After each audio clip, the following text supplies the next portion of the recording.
Assalamualaikum warahmatullahi wabarakatuh. Alhamdulillahirabbil alamin. Alhamdulillahillazi an'amana bi ni'matil iman wa ni'matil islam wa nusolli wa nusallim ala khairil anam sayyidina Muhammadin wa ala alihi wa sahbihi ajma'in. Masyarakat muslimin rahimakumullah. Ramadan ini adalah madrasah kolosal bagi kaum muslimin di seluruh dunia. Salah satu pelajaran yang bisa kita petik dari madrasah Ramadan ini adalah Ramadan mengajarkan kita untuk berbuat sesuai dengan skala prioritas. Orang yang berpuasa dan beribadah di bulan Ramadan adalah orang-orang yang mendahulukan atau memprioritaskan perintah Allah daripada kepentingan dunia yang sifatnya sesaat. Kalau seandainya kita lebih mendahulukan perasaan kita dan kesenangan dunia, niscaya kita tidak akan berpuasa di bulan Ramadan. Jika kita mendahulukan perasaan, niscaya kita akan memilih untuk bersenang-senang di depan TV atau di tempat hiburan daripada sholat tarawih dan tadarus Al-Quran. Jika kita terlena dengan kenikmatan fisik, maka kita akan memilih tidur pulas sampai pagi daripada bangun untuk makan sahur dan bermunajat kepada Allah Subhanahu wa Ta'ala. Seorang muslim adalah orang yang berbuat mengikuti skala prioritas yang telah ditetapkan oleh Allah dan Rasul-Nya.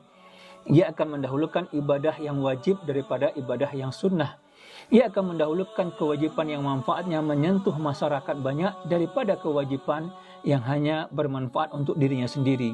Nu'man bin Bashir pernah menuturkan, suatu ketika aku bersama sekelompok para sahabat dekat mimbar Rasulullah.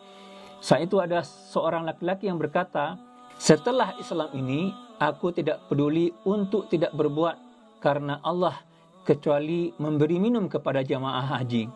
Yang lain mengatakan, kalau menurutku, amal yang harus dipedulikan adalah memakmurkan Masjidil Haram. Sementara orang yang lain lagi mengatakan, kalau menurutku, amal yang harus dipedulikan itu adalah berjihad di jalan Allah.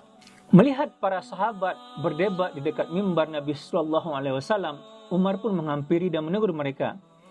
Jangan meninggikan suara di dekat mimbar Nabi Sallallahu Alaihi Wasallam. Nanti setelah salat Jumat, aku akan menanyakan perkara yang kalian perselisihkan ini kepada Rasulullah Sallallahu Alaihi Wasallam. Kemudian Umar pun mengadukan permasalahan tersebut kepada Rasulullah Sallallahu Alaihi Wasallam. Maka turunlah firman Allah Subhanahu wa Ta'ala dalam surat At-Taubah ayat 19 dan 20. Allah Subhanahu wa Ta'ala berfirman, "Aja'altum siqayatal haji wa imaratal masjidil haram kaman amana billahi wal yaumil akhiri wa jahada fi sabilillah la yastawunna indallah wallahu la yahdil qauman zalimin."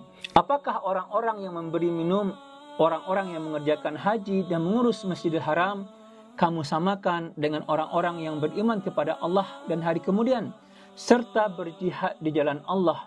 Mereka tidak sama di sisi Allah dan Allah tidak memberi petunjuk kepada kaum yang zalim. Allazina amanu wa hajaru wa jahadu fi sabilillah bi amwalihim wa anfusihim a'zamu darajatan indallah wa ulaika humul faizun. Orang-orang yang beriman dan berhijrah serta berjihad di jalan Allah dengan harta, benda dan diri mereka adalah lebih tinggi derajatnya di sisi Allah, dan itulah orang-orang yang mendapatkan kemenangan. Inti dari ayat-ayat di atas adalah menjelaskan skala prioritas mana di antara tiga amal tadi, yaitu memberi makan minum kepada jamaah haji, memakmurkan Masjidil Haram, dan berjihad di jalan Allah. Di mana di antara tiga ini yang harus didahulukan? Allah menegaskan bahwa tidak sama kedudukan tiga amal itu di sisi Allah. Orang yang beriman, berhijrah dan jihad di jalan Allah lebih tinggi derajatnya di sisi Allah daripada orang-orang yang memberi minum kepada jamaah haji dan memamurkan Masjidil Haram. Rasulullah juga pernah bersabda dalam hadis riwayat Muslim, "Al-imanu bid'un wa sab'un au bid'un wa sittun su'batan."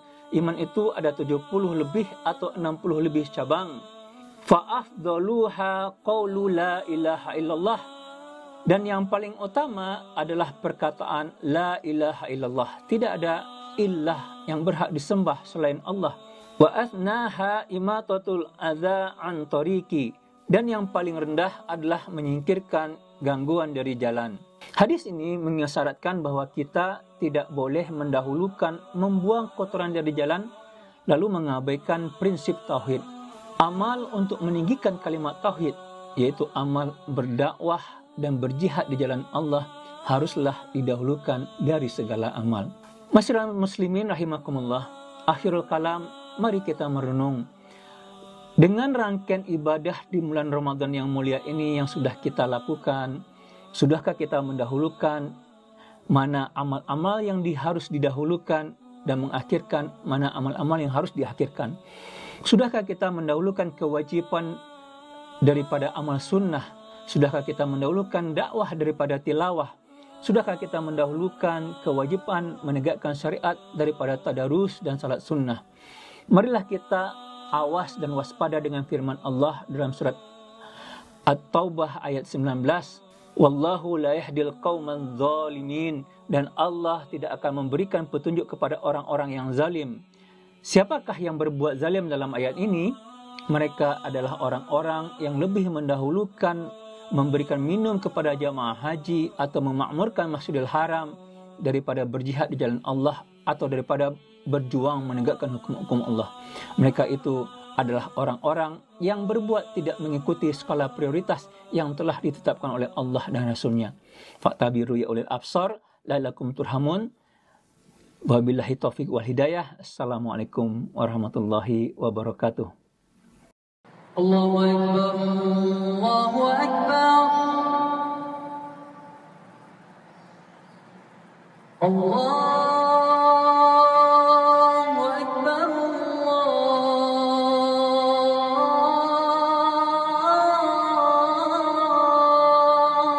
Allahu Akbar.